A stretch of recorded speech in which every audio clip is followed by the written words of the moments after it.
What is up, everybody? I'm a little off center. I was trying to fix that. Welcome back to the Chit Show. Our weekly attempt at definitely a shit show for everybody else on the planet to do, which is like a live stream. But we're technologically challenged. I'm just adjusting my camera a little bit. Anyway, tonight's just going to be like a writers' roundtable. We got nothing but authors in the house this evening. Some of you guys know some of these guys. There's probably one dude hiding in the corner down there that some of you don't know yet. So we're going to get around to all that. So we'll start with Nick, because Nick's book came out, and I've been promising to have Nick on, and we finally are pulling it off. How the hell you doing, brother? Good. So where are you nowadays? Pennsylvania. Still in PA? Okay, I thought so. Just want to make sure. For now. Yeah. Yeah. Well, that's good. And you got plenty of time to write on your hands at the moment, I assume. Yeah, third book should be out here very shortly. It's over with the lady putting all the pieces together for me to upload. There you go. Hell yeah. Got a new person working on book 2 audio. So that's working. Das ist gut. Yeah. That's awesome. You came out of the gate just like a madman, writing book after book after book. Yeah. And the fourth one is mostly done. I just because I was writing chapters as I was reviewing the audio for book 1, and I was writing more chapters and went, I need to do this and need to do that. And so there's a whole bunch of chapters that are written. I just got to go back to them and put them in order and shuffle them around and what have you. But that's I'm leaving that project for a couple of others right now that I'm working on. So all right. I got a bunch of stuff for the associated stuff for the webpage that I'm working on. As soon as I get moved over to a new host, I just finished 11 today on continuity and intelligence and what have you. So you do churn out a massive amount of material, brother. I will give you credit for that. Yeah, my biggest one right now is the watch desk. That's my big goal. Yeah. There you go. Well, we've got another writer in the house this evening. Some of you guys at Mountain Readiness got to meet David Haddock. And for the rest of you that haven't yet, meet Dave Haddock. What's up, brother? How you doing?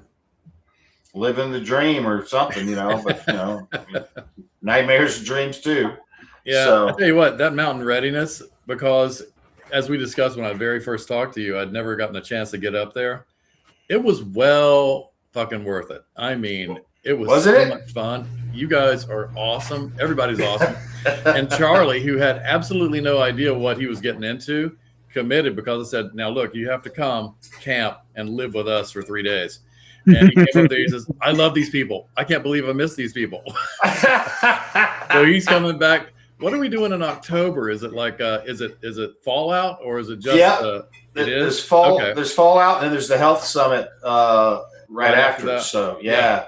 And that's gonna be a banger event. You're gonna want to be at that one too. Trust me. Yeah, I was planning on that because my sister is, you met her, she's all into holistic medicine and stuff like that. So she's definitely flying out. She's already got her tickets. And, nice. Yeah, your sister was a sweetheart. She was funny. She was actually really funny. Like, trust me, I know. No, you brought a great crew, man. Charlie and everybody was awesome. You guys were a lot of fun to have around. I'm glad you got to come. It was more than we expected. I didn't honestly. I mean, I knew that it was kind of going to be, something that I had in my mind, but it was way more than that. I mean, just the depth of the people, the personalities that I met for the very first time. I can't wait to get back. Honestly, it's a great event. Yeah, you did get tossed into the deep end of the pool. Hey, yeah, you did. I was a rescue swimmer, baby. I know what to do. Hell yeah. I didn't know that about you. You're a rescue swimmer. That's freaking awesome. Yeah, I started in '83. I got qualified as a rescue swimmer in HC1 in SAR school in San Diego. And I was with HSL 37 in Barbers Point, Hawaii, and then transferred over to the aviation depot in Pensacola, spent shore duty there, and then went up to 47. And just as I got to 47, Saddam Hussein started kicking off his shit in Kuwait. And I said, we're going to war. And sure enough, off we go. And it was a rescue swimmer with 47. And it was fun. It was so much fun. When I left the Navy, I told the commanding officer, I want to leave because I don't want to hate it. You know, I don't want to hate this job that I've got to do, and I hate doing it. So I left on good terms. I had tons of fun, flew in an F-18, did the sub tour, the whole thing. Anything you experience, and went to war. So, you know, it was well-rounded. It's not anything to compare to the guys that went to Iraq and Afghanistan, and I wouldn't even assume that. But I did get blown up on the USS Princeton. So, hey, well, you know, there you go. Taking fire is taking fire. You're right. But it's this whole writing experience developed. You know, it all started. And I'm sorry, am I over speaking here? No, go for it. Because okay. like I said, I want to introduce you and the book and the story behind your book is pretty cool. So I want to get all that out tonight. It, you know, for me, it started, and I've always had like ideas of stories for books, you know, as I have gone through my experiences in life. And I first got turned, well, actually, I was into the survival genre in the way I thought, because on the Gulf War debt, I was in charge of survival gear for all of our guys on the birds, right? So we had, you know, extensive. I even joked with my commanding officer. He said, "Hey, what's this tube of plastic stuff?" I said, "C4." And he's like, "What?" I said, "No, it's fishing gear." Because back then, these guys were, I mean, we went to war with nothing. We had World War II 45s and M60s in the helicopter. Nothing like today. I'm like slobbering over these helicopters that are flying by. We've got miniguns and saws and all this stuff. And I'm like, damn, Hellfires. I'm like, I missed it. But it was bare bones. We kind of made it up as we went along. And you know, my survival gear was for 3 people, you know, me, co-pilot, pilot. If we got shot down, I had a way to float everything. I had a way to drag everything and swim, because I was a SAR swimmer. I had my fins, so I could drag the whole team to the beach if need be. And then we had enough food to last for 4 days, radios, everything, all wrapped so it wouldn't get wet at all. And we could just drag it up on the beach, separate it, run. I even had an AR-15 nobody knew about on the ship with me, broken down in my bag. All I had to do was like put it together and go. So, and you have to understand that those guys we were so regulated on what we could carry. They weren't even giving us guns to go up in the air with. That's wild to me. Well, the kit you put together, you're talking about 60 Colts, and then having like an AR. My dad was a scout helicopter door gunner in Vietnam. He flew on the Loach, and he had a 60, he had a 45, but that AR you're talking about, for just in case you guys had to ditch, you get ashore. He ended up with a Thompson submachine gun duct taped to his back. That way, if he got out of the helicopter, he had a weapon. Yeah, see, you had to think outside the box, man. If you hit the water, it's a whole different thing, right? Oh, you gotta like. I had 4 life rafts tied together and the survival bag. And so my plan was, if we hit the water, I'd kick it out and go with it. And whatever the helicopter does, it's going to do when it's rolling. I'm going to get away from it and pull the first bag. It's going to float everything and then find the other guys and then go to the beach. That was the plan. Of course, you know what they say about plans, right? So plans. I'd probably sink. Nobody ever see me again. So. It was an experience for sure. And so I was developing stories. I have one about the Persian Gulf War that I'd like to write and whatever, but William R. Forstchen got my attention as far as, you know, the survival of the EMP strike or mass destruction or mass hysteria or whatever. And it got me to thinking, how would I survive if I was someplace, you know? And so over the period, the writing contest came at the exact right time, because now it made me put it to paper.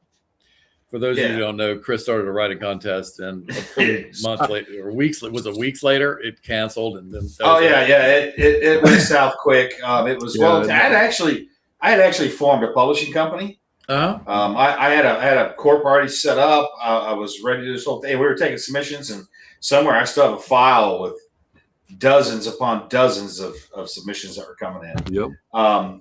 But then, like I said, the kind of guy I was doing it with sort of got mad, took his ball, and went home. Yeah, creative differences.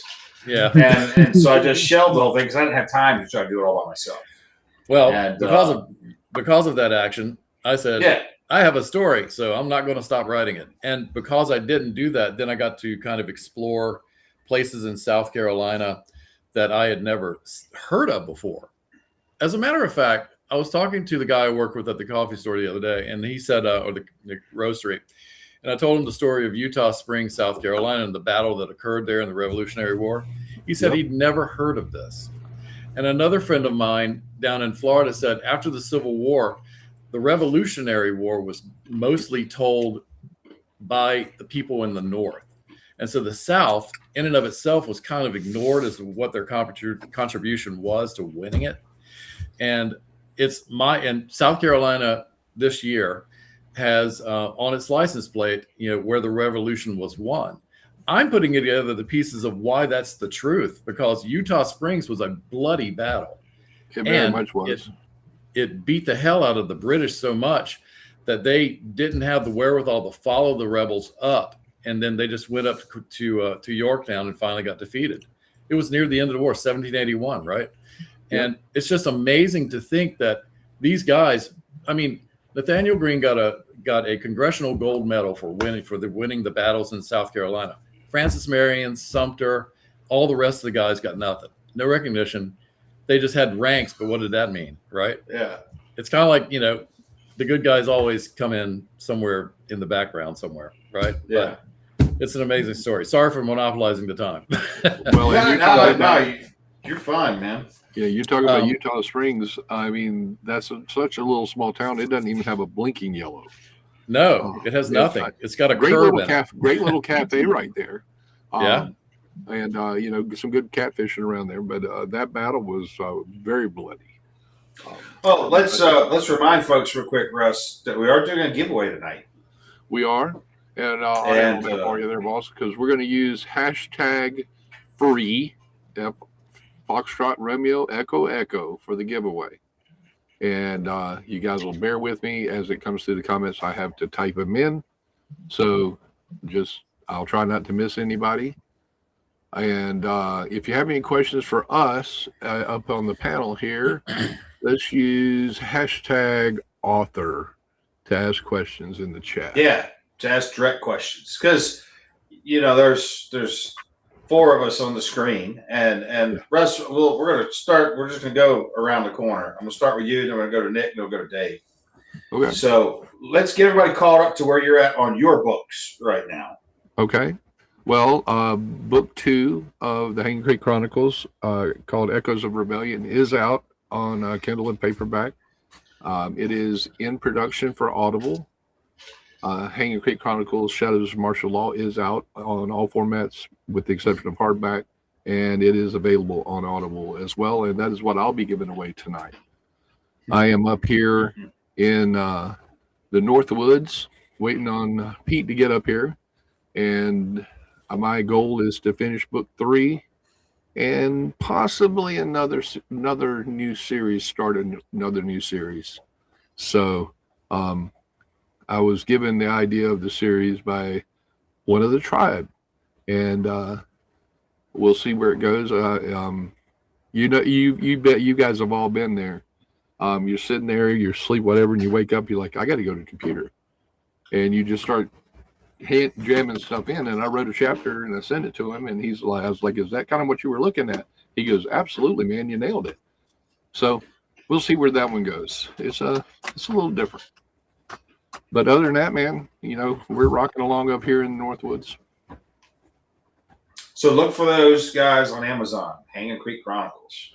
That's how you find the first one, under Mr. Russ Sawyer. Hey, Nick, you can turn your mic back on now. Because now we've got the book mill himself right here. How many books have you written, and how quickly, Nick? All right. So the story goes, the first book took me 7 years. So I wrote the first few chapters, and then I had the concept, and I don't know if you remember, but I pinged to you about it and said, hey, look, I got this idea for a book. And you went, you need to write that. And I said, I have no idea how to write fiction. I write technical stuff. And so it was a little bit before you started forming your publishing company. And I talked to that person, and he's like, hey, you need to write this. And this is good. And so I did on and off. And then COVID came along, and then I ended up moving back to be near the grandkids, and never got back around to it. Kept meaning to, but with work and everything else. And then when I was teleworking pre-surgery, I'm like, no, sitting there twiddling my thumbs. I gained like 3 hours back a day from commuting. So my goal was to finish it before Mountain Readiness in May. Well, I got it finished December 10th, pre-surgery. I finished it off in a couple of weeks, maybe less. When I came back from surgery, a couple of weeks post-surgery, I wrote the second book in 20 days. The third book I wrote in about the same time, but I've been sitting on it. And then the fourth book got written while I was listening to the audio for the first book and checking things, and went, I forgot to come back to that piece of the story, or I planted this hook and never came back to it. So I was catching all those pieces that I did not have a very good process at the time to capture all that stuff, which I now do. And so I was writing chapter 4 as I was audio for chapter 1. So the book 4 is mostly written. I'll say it's about 80%. I haven't gone back to it because I wrote another book in a different genre, which I'm publishing under a pseudonym. And that is already published, and the audio started for that one. So the audio for the first book in the Continuity Chronicles is out. Came out right around Mountain Readiness, I think right before Mountain Readiness. I got a new guy working on, Chris Pine is working on the audio for the second book. And he's going to roll right into the third book. And the third book right now is with DJ. She's piecing it together for make sure I've got all the right. I think I got all the numbers figured out to make it right for uploading. But I'd rather pay her to check everything and make sure it's good to go. So I'm hoping to get that stuff back from her this week and get book 3 published. So that's where we're at. And then the other book series that I started writing, I've already started book 2 and that one as well. So I've been knocking it out in between the intel reports and articles for the webpage, and going busy man. Crazy. There's just so much stuff in here now that I don't have those restraints that I had, or constraints. So been kind of crazy. Awesome. Well, Dave, let's hear from you. We know you got one out right now. Yeah. It's book 2 is in. I'm doing the interviews and the digging. The more I dig, the more I find out. And there's for example, there's a tree in Utah Springs that was there on the day of the battle, still living. It's a monument. But yeah, the South Carolina Battlegrounds Association, I think, made it a national monument, or a state monument at least, and it can't be chopped down. So it's this massive live oak that's just been there for 248 years, I think it is. Wonder how many musket balls are in that thing. Quite a few, I'm sure. Well, I don't know. It was small. It was small back then, so who knows? That's true. Might not be any in it. That's true. That's true. But I'm interviewing historians now that can tell me details about that battle.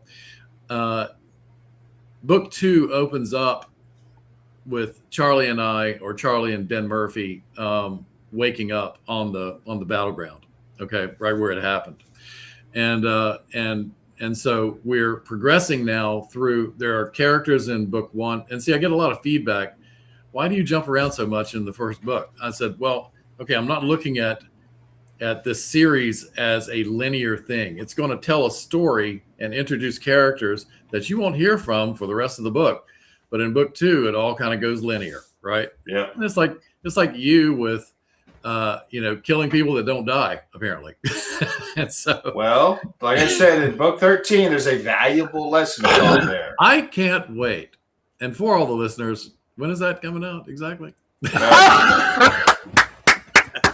Well, I've spent all day working on that today. That's been my entire day. It's open right there on my other computer.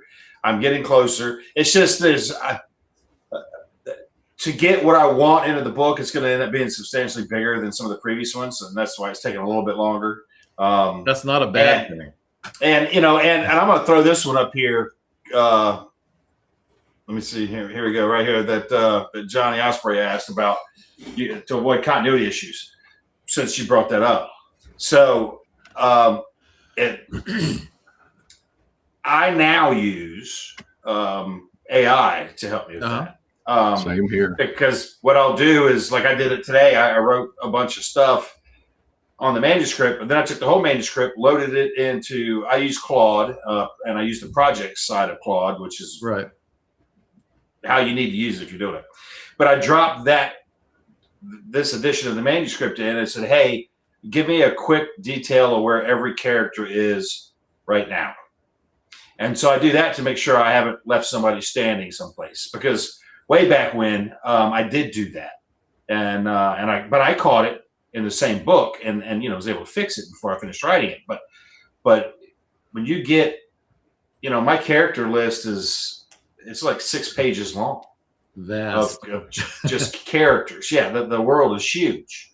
And like you said, some might be introduced here and you might not hear from them for a while, or there might be a bunch of action in one for a while, but they're not a primary, and then they kind of go back to doing their own thing until they show back up. But for me, guys, I'm using AI to help me not do that. That's my method. I'm doing the same now, as well as like making sure that I don't forget characters, because it caught that where I'd introduced the character and they had a chapter and then I never brought them back, and it was like that wasn't my intent. And so if you know how to ask it the right questions and say, hey, look, is there enough balance of these characters, and have I left anybody behind, and the continuity people, that's my field anyway, but asking it the continuity of stuff, because like, well, you caught this something here and you caught it something else there, and you're like, oh crap, and is that something I can fix, or is it something I'm just gonna have to let slide? And I wish I used that from day one, because I would have caught something that's in there that okay, I can't fix it now, but I had it generate me a series Bible. Like I loaded that's what I've done. I loaded every manuscript into this thing and then asked it to generate me a series Bible. And it did. And it's huge. Just like the character list is a huge document. So when I'm working, I've got those two things open on one screen with the manuscript open on the other screen, just trying to make sure I'm not losing nobody or forget nothing. And the nice thing too, I don't let AI write for me, but it'll tell me like, hey, you started like this thread here, but it's unresolved, and you still got this thread here that needs resolution. So it's helpful reminder. Unresolved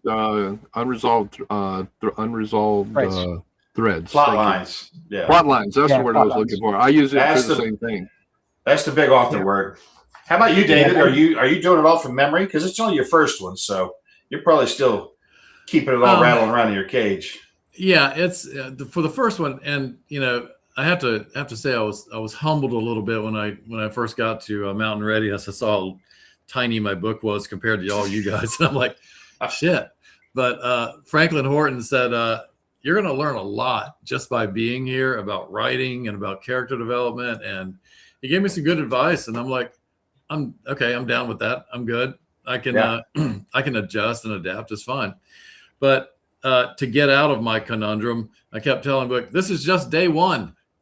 It's going to be fine. Say, this is the prequel, guys. This is just the prequel. This is just a preamble of everything. Yeah. No, Russ, do we have links to we put up for the guys' books? Yours, theirs. I do.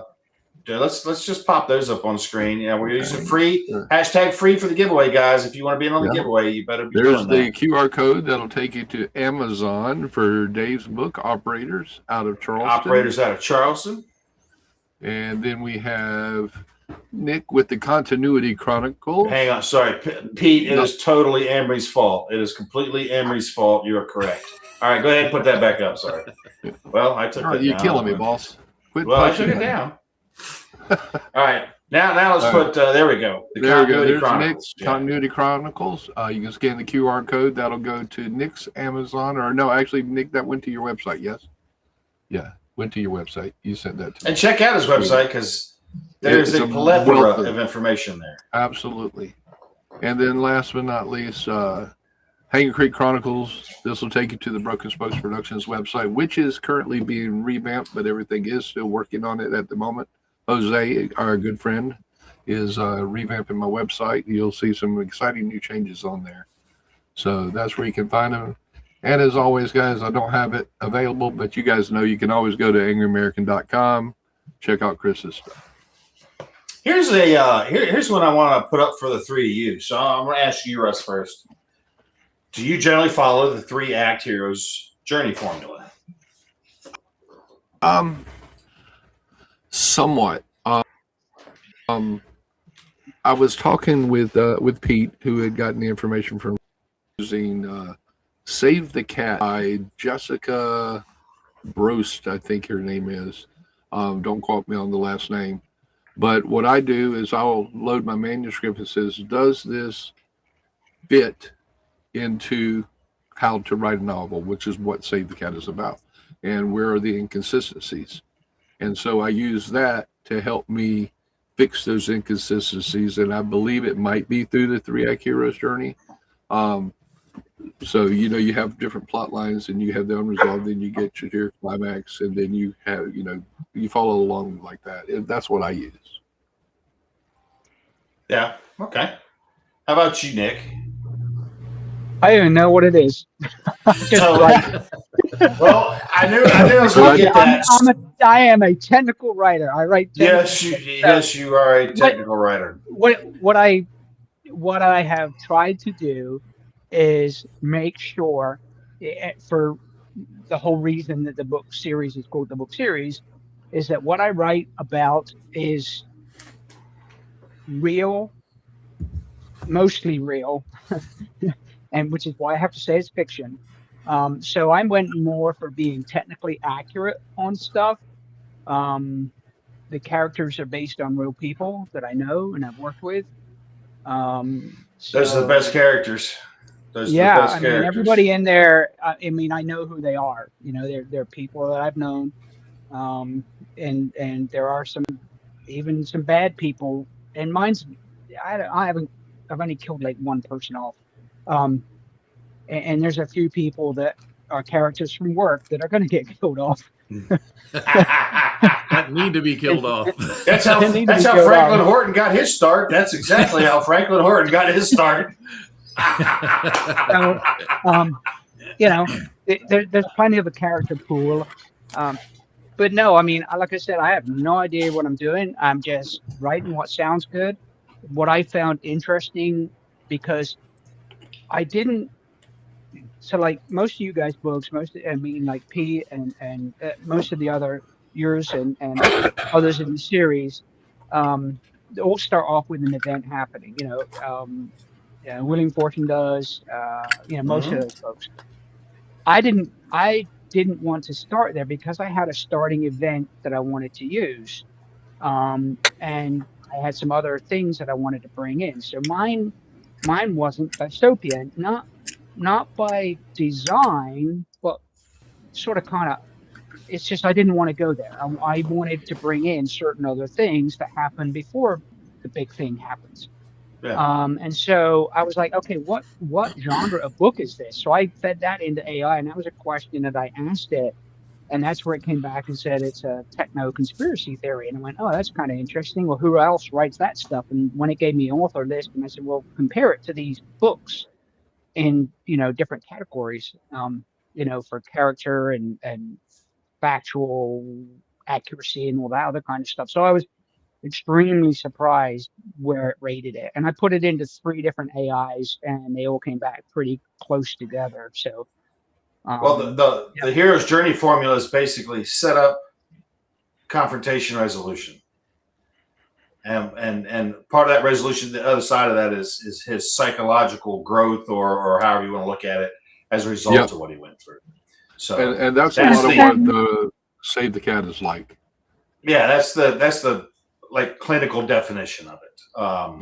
Dave, how about you? I mean, yeah, Franklin told me about Save the Cat as well, and I started listening to it, and I'm going down that road of learning that now. But in my first book, it starts out in a completely different country. It has nothing to do with me whatsoever, and yet in the journey of the storyline, it all comes together in a relationship between the character, the protagonist of my story, with other people that are progressing through to the storyline. So it does the introduction, conflict, resolution. That does happen on several occasions within the first book, and it's leading to I look at the first book, it's like introducing everything to everybody, right? And so when you get to the second book, now it starts to coalesce and come together. So you do have the introduction of the various characters, their storyline. Like, I was listening to an interview of Tarantino, and he was saying that when he was doing Once Upon a Time in Hollywood, he did an entire novel on the character that Brad Pitt played, right? In order to develop that character into the one you saw on the screen. And he was a World War II veteran. He knew how to kill. So when he was confronting Bruce Lee, he knew he could kill him, but he didn't want to. So he threw him inside of like that. And I look at that as kind of the same way I'm developing my characters and the hero and the people who surround him. And once we are progressed on to day 2, let's say, now it's something completely different. We're in survival mode, and we're confronting the fact that we have to walk from Moncks Corner, South Carolina to Charlotte. Okay.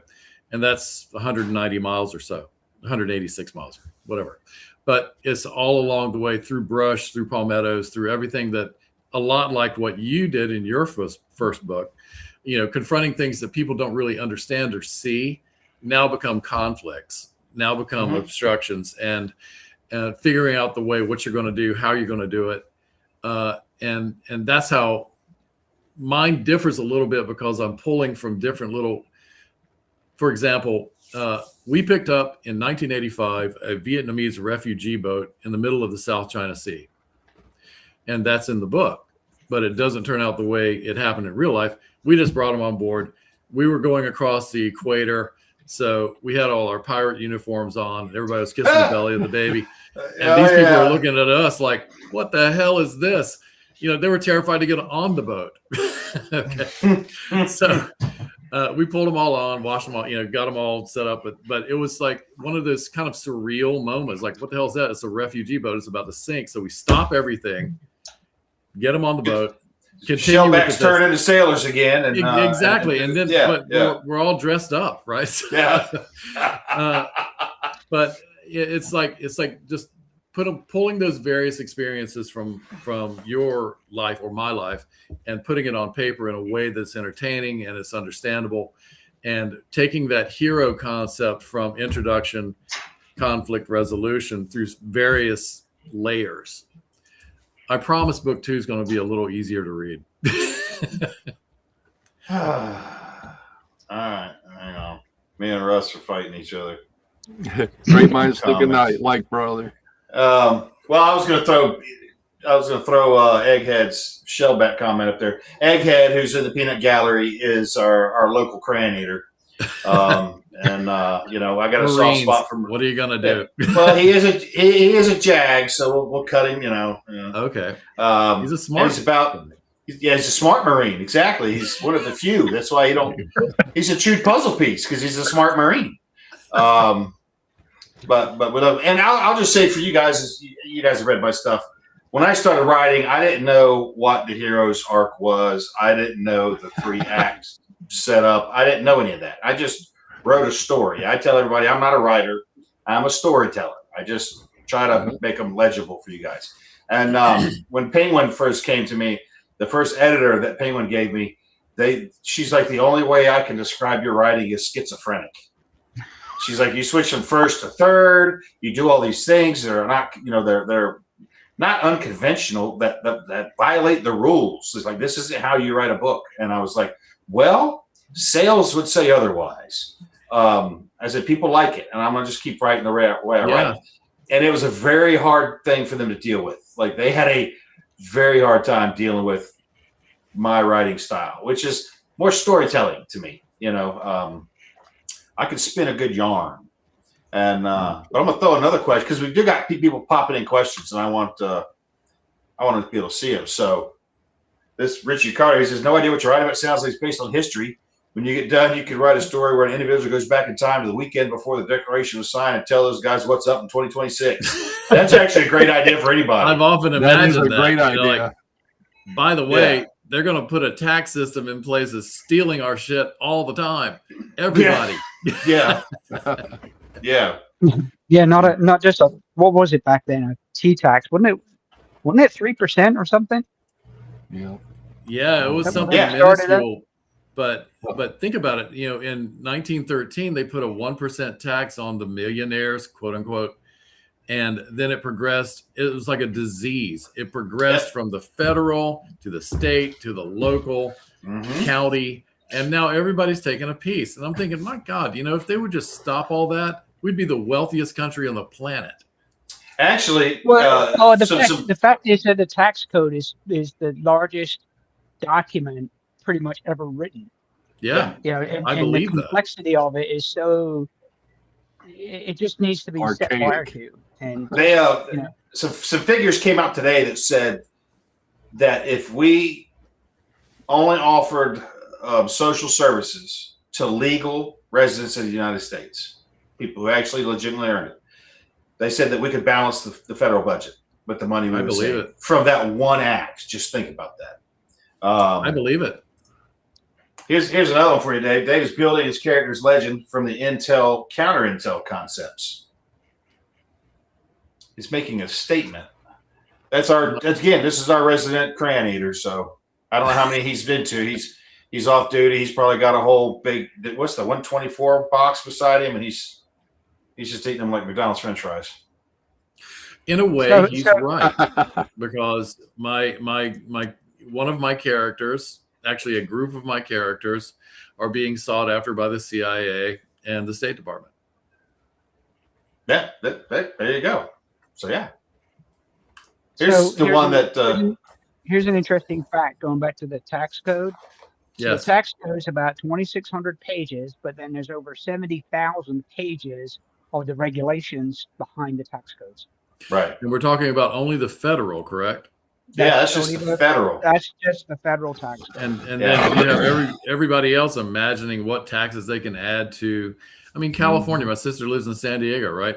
She's paying $6.30 a gallon for gas. $2.29, I think, is the tax from the state on gas.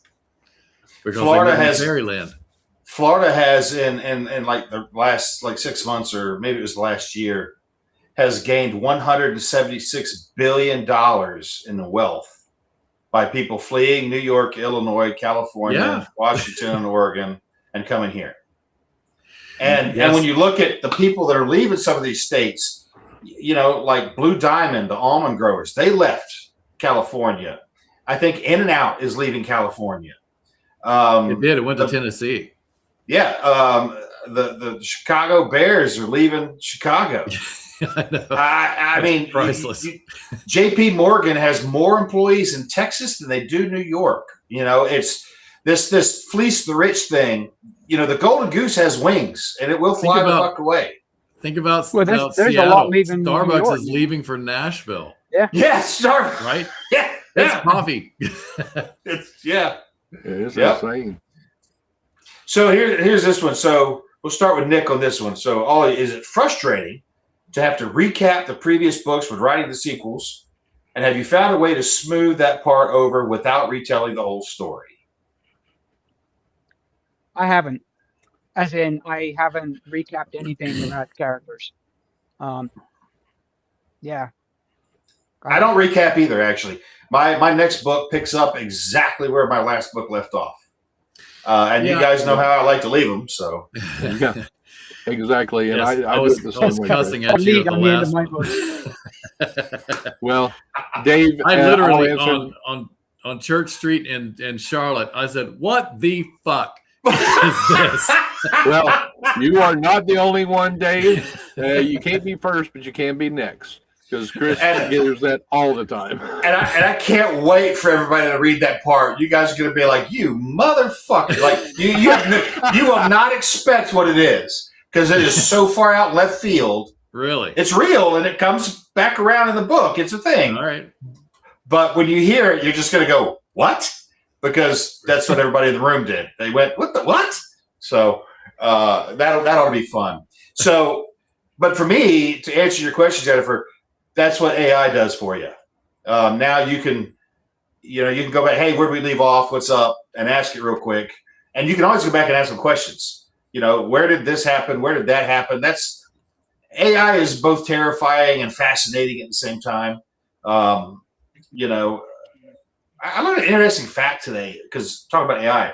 So you know The Matrix, the movie The Matrix, and the movie Terminator. Mm-hmm. Okay. Those are two books written by a black woman. I forget her name. But in 2013, she sued the producers and all that made The Matrix because she had written a book called The Third Matrix, which was, they took her book, turned it into a movie. She won $3.5 billion in the lawsuit. Billion. Fuck. Terminator was the prequel to Matrix. Really? Yes. Listen to her tell the story. She's like, Terminator happened first. And it led to The Matrix. And there's a whole lot of stuff in there.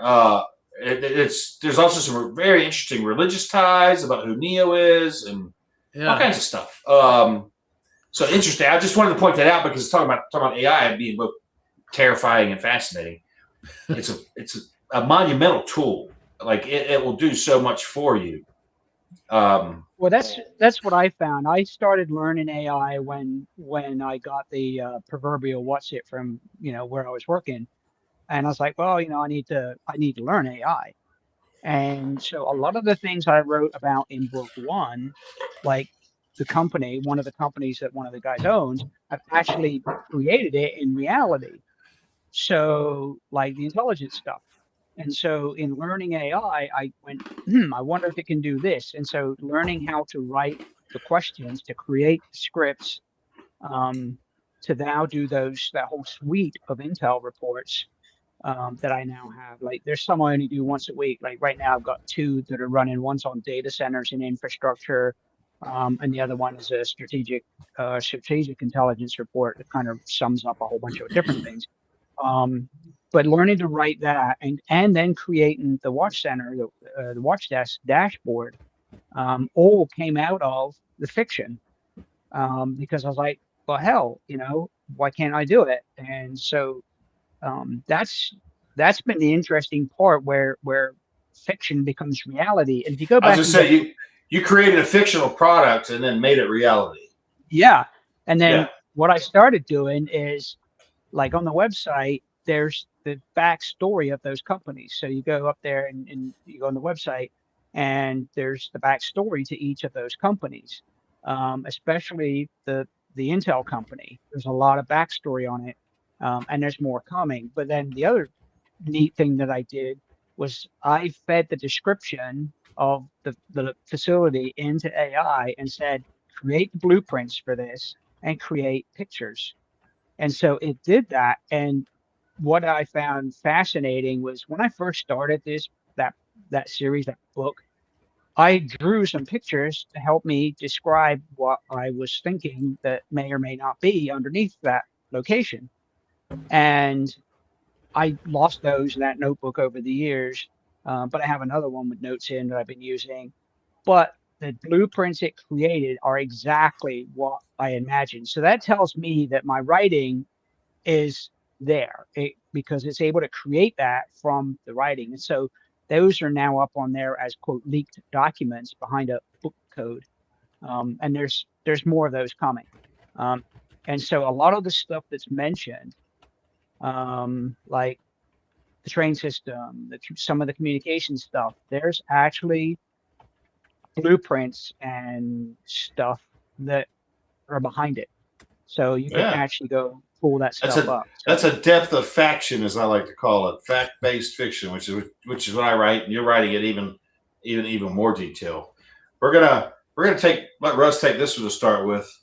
Russ, what do you find the hardest to write? Scenery, dialogue, internal monologue? What's the hardest part for you? For me, it's dialogue. For years when I was in the military as a cop, writing reports, who, what, when, where, why, and bullet statements and stuff like that. So the dialogue for me is the toughest. And I just tried to just plain speak it as much as possible. Like, with me and some of my characters my characters, of course, are based on people that I know. And how would I talk to them? And you've met one of the characters, my best friend, Madison. And that's how he and I talk in the book. And as well as I do, that's how he and I talk in real life. For sure. What about you, Dave? What's the hardest part for you, man? The scenery is not a problem because I go to those places, I take notes, I take videos, and I make sure I understand what the ground feels under my feet with the wind and how the wind affects whatever vegetation is around. I was in the Santee National Forest about 1.5 miles in from the road and just sat there and just listened. And it gives you an entirely different experience than what you could possibly imagine because it's totally silent. And then you hear an armadillo rustling around like an elephant. And it's like a different world. Yeah. And so I think that for me as an author, what I want to do is experience what my character could possibly be going through. So scenery is not a problem. Dialogue, on the other hand, I get it where it can be complicated to convey the feelings of the people in words only. You have to kind of then describe it in a certain way. An internal monologue, I know what I'm thinking, so it's going to be that from my protagonist. And Charlie, he's Charlie's he's a wonderful, complex, deep kind of person, right? And so every time I think about what Charlie's getting ready to say, it's going to be completely something I would never have thought of, right? Yeah, and he's definitely a character. He is definitely yes, a character. He is, and he's a great friend. And I had to ask when I started this whole thing, I said, "Hey, look, man, I'm getting ready to write a novel. I want to put your character in my book." And he's like, "All right," and I'm like, "You don't understand what I'm trying to say. You are going to be in my book." And he's like, "What do you mean?" I said, "Well, you're going to be one of the main characters in my book." He says, "Really? I'll tell everybody now." I'll tell everybody now. And that's what he's been doing. Everybody from North Carolina to Louisiana knows everything about him in that book. So that's awesome. I'm just saying, like, I'm sorry, Russ. Let me go ahead. Yep. Yeah, I'm the same way with Dave. Is one of the characters that's in book 1 and now a little more prevalent in book 2. I told him he was going to be in the book. And he's like, been telling everybody, and they're like, he called me up. He says, "Russ, you didn't put my last name in there. They don't believe me." I said, "Tell them to go to this page in book 2, and you'll find out." And so I got people buying book 2 just to see his name. So that's a win-win for me. Nice. Well, for me, on as far as which of those is difficult to write, I'm going to say none of them are actually difficult. I really enjoy writing the scenery. I describe the scenery that I throw into the scenes as the color. You know, to try to really immerse the reader into what's actually around them. You know, Right. And I always go back even after writing scenes. I go back and I'll add that in to make sure it's there. You know, not every scene's broken down, but you know, most of it. And the dialogue for me is super easy because that Merry Band of Misfits runs around in my head, and I just jump into whoever's shoes is there at the moment, and you know, I'm in their mind, and whatever the hell they say is what's going to go down. So, and of course, Morgan's internal monologue, it just kind of rolls along. That one's, You know, my super easy to goal write. is to make iconic characters like you have. I mean, Yep. the first fucking book locked you down. It was like Sarge, the guys, you know, it was like visceral almost how great those characters are. You know, how you came up with that idea. And I'm thinking Sarge was like your dad, if I'm getting. So Sarge was a combination of Milo Mann, who was in the 101st Airborne in Vietnam for 2 tours, and then Arlie Ermey. Yeah, I get it. Totally. Yeah. So, I mean, the early Gunny, the crusty Gunny. Yeah, You know, totally. you know, if you guys ever seen the movie The Boys of Company B, I think it is. Yeah, Siege of Firebase Gloria. Oh yeah, that's when Siege he was Firebase- skinny and smoking a cigarette on the balcony. He was like, "What the hell?" Yeah, you know, where he's he's actually a Loach pilot in Apocalypse Now. He's a Loach pilot when they're over that Ville, and he's calling them out on the ground. He's like, "I'm taking fire," you know, and but that's Arlie Ermey sitting in the pilot seat of that Loach. That's awesome. Because I was watching it one day and I'm like, "Is that Gunny? What the hell's he doing there?" You know. And yet he went on to Miami Vice, for God's sake. Yeah, hey, Gunny, I only ever got to meet him one time in person. Got to talk to him. Me and Alan did, and I gave him a signed copy of my first book. Right. And you know, told him, I said, "You're a big inspiration in this. Just wanted to say thanks for everything you do for the troops around the world. You know, and just being an inspiration to Marines everywhere out there. You know." So he was a fantastic guy, and I can honestly say, when you were talking to Gunny, you were talking to Gunny. You know, he wasn't talking to anybody else. He was totally focused on talking to you. One of the nicest men I've ever met in my life. Yeah. And here's another one. I'll throw this one up. So there's people that are always looking for more. The survival series was like losing my virginity after reading Going Home. Since then, I've read all the books several times, and then tons and tons of other authors writing all around the EMP, end of the world scenarios, looking for anything close. Yeah. Well, there's plenty of guys out there writing, and you got 4 of them on the screen tonight, man. That's why I'm doing this. Help you guys find some more reading. I tell you, you know, Chris and I go back to when he started writing Going Home on the Survivalist board, and you know, it's one of those things that you had to be there, you know, to experience the chaos that was. And what in the world inspired you to do this? So, at the time, a lot of these guys have heard the story, but at the time, sorry to interrupt, Russ. I worked in jails and prisons, doing the security platforms, and I worked all over the country. It was a really good job. I mean, as far as the job went, it was fantastic. Small, family-owned business. I made my own schedule. I went where I wanted to go, when I wanted to go, and didn't answer to anybody, pretty much. Every now and then, my vice president would call me and be like, "Where are you?" And I'd be like, "Oh, I didn't tell you." And he's like, "No." And I'm like, "Then you don't need to fucking know where I am today." But because of that, I spent a lot of time in hotels. You know, I spend a lot of time in hotels, and I'm not the kind of go out to the bar and hang out sort of guy, but I am to get a bottle of whiskey and sit in the hotel room. And I was a big member of a survival forum. I was well known on it. I'd been on it for a long time. And they had a fiction section. And one night I was just like reading stories. I was like, some of these are great, or some of these are good. Some of these really suck. And I just got to put that up. Thank you, Johnny. I'll tell that story to you too in a minute, David. There's a whole thing there behind that it was a fucking joke. But so I just decided why not start writing a story. And the day I started writing, I'd been up in Thomasville, Georgia, at the jail there with Miss Virginia. She was the jail administrator, sweetest lady in the world. And I had drove home the route Morgan walked. And I was just like, well, what would I have done if I was up there and something like that happened? And so it was kind of a war game in my mind that I wrote out, and it just exploded. It took over the forum, and it was the most read thing on there. We had quite the merry band of misfits on the website. Yeah, they actually eventually to the basement. Well, that was first. It kicked me off. They said I was like using their site for profit, and I'm like, I'm not making money on your site. I'm bringing traffic to you, And so they kicked me off, and everybody revolted, and they had to bring me back in. They had to let me back on the site, and but they relegated us to a basement, a subforum, and you had to have a separate password to get into it.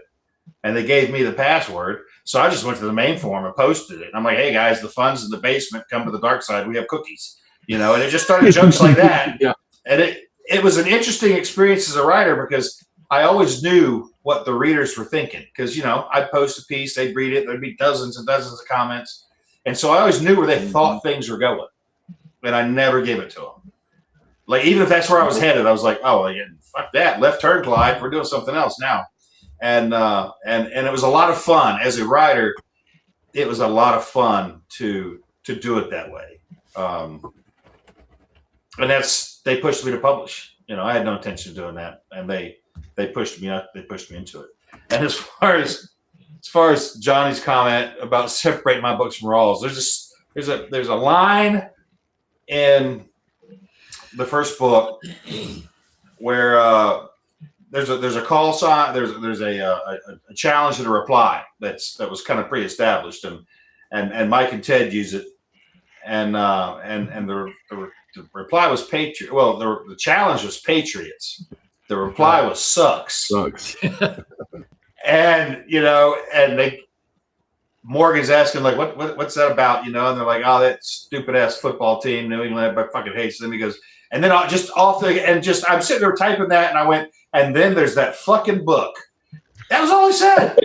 That was all I said. Right. And what is that? Well, thank you for bringing it up because I forgot all about it. I read Patriots, and it was the biggest thing at the time because there was 1 second after Patriots out when my first book came out. Like that was really all there was. And so it was first a dig at my wife because she was such a huge New England Patriots fan. Right. Mel, I know you're watching. And then it was just a lark laugh at the book Patriots. I didn't say anything negative about it. I just said, and then there's that fucking book, that fucking book. And Ross took it personal. Like Penguin, he's published by Penguin. They asked him to do a review of my books, and he flatly refused. He's like, absolutely not. Yeah. So Ross, I don't have anything against the guy, but he don't like me. But we are running a little close, Russ. How are we set to do giveaway? Provided last call, folks. If you've already last done call it, for to get in on the giveaway. Hashtag free. Do it again. Last call, and yep. And let me see if I can get it up here. I got David. When do you think your next one will come out? 16. Let's we'll do mine. Do mine. Then we'll do. All right. Just go around the horn, man. Yeah, we'll yours, do mine. David's. We'll do next. mine next, and then Dave's last. So let's see here. Provided everything works. Let's see if we can get it up here on the screen. There we go. All right. There it is. All right. Wheel, misfortune. Okay, here we go. This is for our free Audible copy of my first book. And here we go, folks.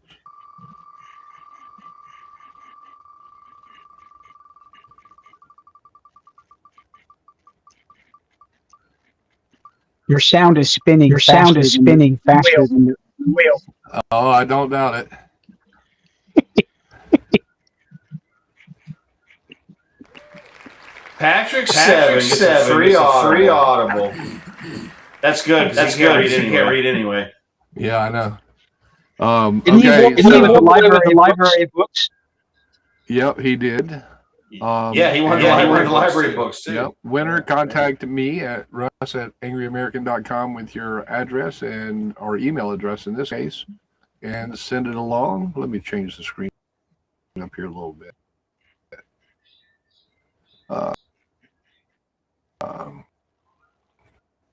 Come on. Oh, Chris, hit. Shit, I ain't on that screen. I don't think I can do anything there. You want me to take you out of the scene? Oh, there you go. Because you're sharing your screen. I can't control that. I don't think. I can hide it. I can hide it. There you go. That's where we want right now. How about that, guys?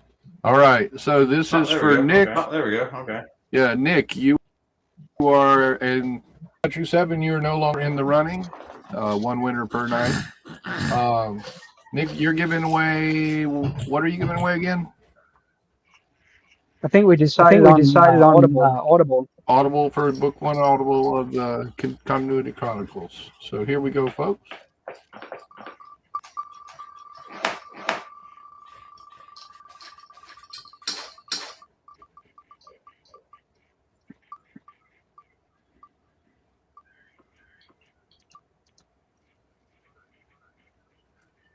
Miss Julie Dorn. There we go. Julie, big winner.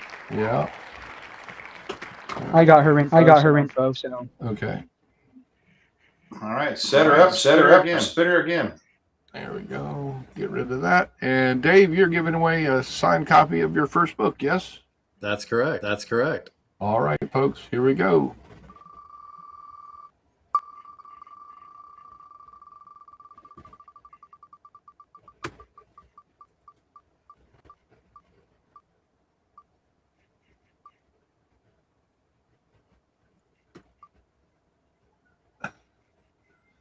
Christy Renee. All right. Get rid of that. So, Christy, send me your mailing address, and I'll get it over to Dave so we can get that mailed out to you. I have won more shit in the last 3 months than I have my whole life, Patrick said. He has, man.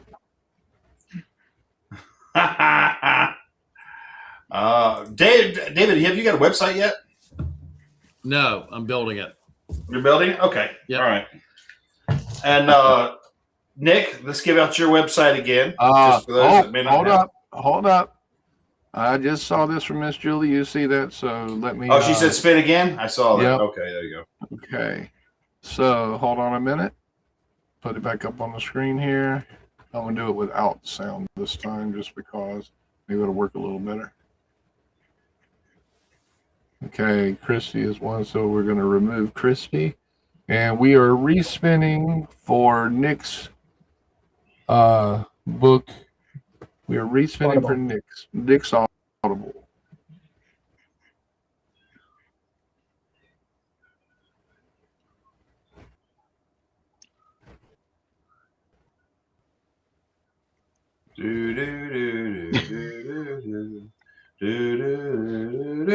It's my computer, folks, not me. Little old lady. We're not sure who you are, ma'am, but if you will send an email to russ@angryamerican.com, we will get that information over to Nick. Little old. Yeah, holler Oz there behind the curtain. He'll get you squared away. If you're in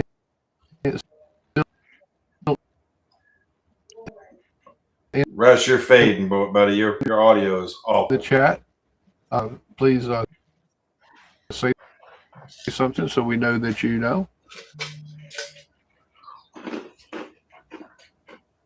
Let's see here.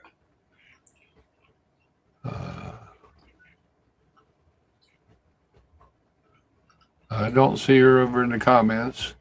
If anybody knows who little old lady was. She was up top. She was one of the last ones. She was actually the last one to enter. Well, if we can find her in the comments, we can reach out to her that way too. Yeah, I'm looking it up now. So, but I want to say to everybody, Russ, Nick, David, I appreciate you guys all being here tonight, hanging out, talking, writing stuff. Yeah, that was actually pretty cool, man. It's a privilege. Thank you. I told my sister today, because she was saying, well, what are you going to say tonight? And I'm like, look, I imagined myself on this podcast years ago, but I had no idea what I was going to be saying. And so apparently tonight I'm on the podcast. So here we are.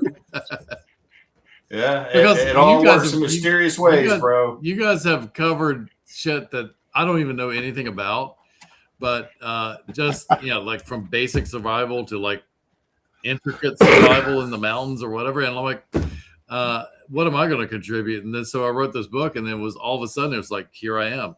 And I appreciate that. You guys are great. And I can't tell you how much I appreciate everybody that I've met. And it's like, you guys are authentic and you're not bullshit. You don't take bullshit. And it's like I was in the military. We supported each other. We trained each other. We stood for each other. And that's, why I like being here.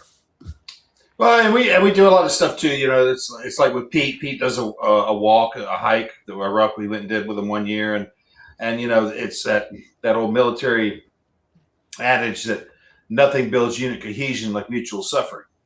Right. That's very true. Sure. And that kind of philosophy of if we're fucking with you, it's because we like you. It's that community. Everybody's always kind of poking at one another. It's just fun. It's lighthearted. But everybody there knew that if anybody needed anything, all they had to do was ask. Like, It didn't matter what it was. Whatever you need, we're here for you. Yeah. But Chris, to really break Dave into this author and going to these events that we go to, we need to send him to Hinman. Oh, Jesus. I wouldn't do that to him. Oh, God. Look, man, that's a story. That's the story over. I was waterboarded in steer school. I can take whatever you guys got. I was waterboarded at Mountain Readiness. Why? We were taking turns. This is No, we had an inversion table and we were waterboarding the shit out. It started with Emory and it just went south from there. I didn't meet him, but he sounds like he's like that evil guy. He can be. Oh yeah, he's a lethal bastard. Give him that. Totally. Love him. He's a brother to me. And I just want to say from me to you guys all on the screen, this is kind of cool to me. Like we got an alumni here of all you guys all started writing books. This is all your fault. Yeah, this is all my doing. Way to go. And this isn't it. Pete's in the damn peanut gallery over there. I saw him tonight too. And it's just neat seeing this many guys get started writing because they looked at my book and they're like, well, that dumb redneck can pull this off. I damn sure can. And I'm one of those firm believers in a rising tide lifts all ships. I'm not here just trying to do for me. I will do for others as much as I can to my own detriment a lot of the time. But I like to see everybody succeed. If I'm doing good, I want everybody to do good. Appreciate that. And if we're all suffering, well, then we're all suffering together. That's just the way it goes. Right. So I want to say thanks. Russ, what do you want to leave everybody with tonight, man? Man, sorry about my internet tonight, man. I'm working on moving slowly, see what I can do. But we made through it. And man, I've told you this in person. I'm going to tell you publicly. Thanks for everything that you do for me, man. You helping learn how to publish this stuff. Between you and Pete, I'd have never gotten the first one published. You step family, man. You know that.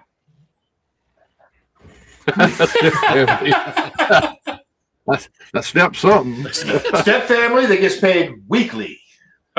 Very weekly. But I mean, Where else can I go down to Florida and enjoy the life of Florida in the winter and just pull into the backyard, set up camp? Like, yeah, you know where Yeah, you know where it's at. Yeah, I'll be home in a month. And what I want to say too is having known Russ as long as I've known him, seeing where he was then, on renal failure, on dialysis at home, that's a limited life. And to see him to where now he's wintering in Florida and summering in the Great White North. It's that to me is so amazing to see you living again. You know what I mean? We had a lot of fun online, but that was it. And so I come hung out with you. I crashed at his house one night. First time we'd ever met face to face. I crashed in his house because I'm known for that. Offer me a place, I'll show you. So it's don't expect backup though. You didn't need backup if you can't take care of one naked. If you can't take care of one naked crack whore on a roof, I don't know what to Half say. naked. Well, That's the test right there. If you can deal with it, all you have to do is just roll with it. Hey, Nick, what you want to leave it with everybody tonight, man? Well, I guess you're responsible for my writing too. And then dragging me to the first mountain readiness. Yeah. That was the other thing. Made you go. Made me go. I was like, no, you need to come. You need to come down. Yep. So I am going out to Denver in August to that event because I have to. Because as Russ pointed out to me, my book's based there. And everybody I meet there is going to go, yeah, we know about that. Is it true? So, piece of advice when driving through Colorado. They just recently changed their AI speed cameras. Now they're not clocking you at the camera. They're clocking your overall drive. That's what England does. If you get to your destination and the time is not right, you get a speeding ticket in the mail. Yeah. So well, the cameras in England are like that. They've been ever since I've been over here. They clock your average speed between multiple points. Yep. So yeah. But it's on the outskirts of Denver, so it's not too bad. It's not in Denver. That's the good thing.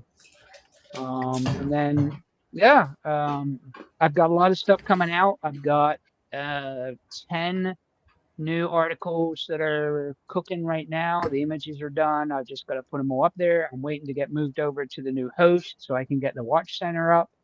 Cool. That people will be able to access.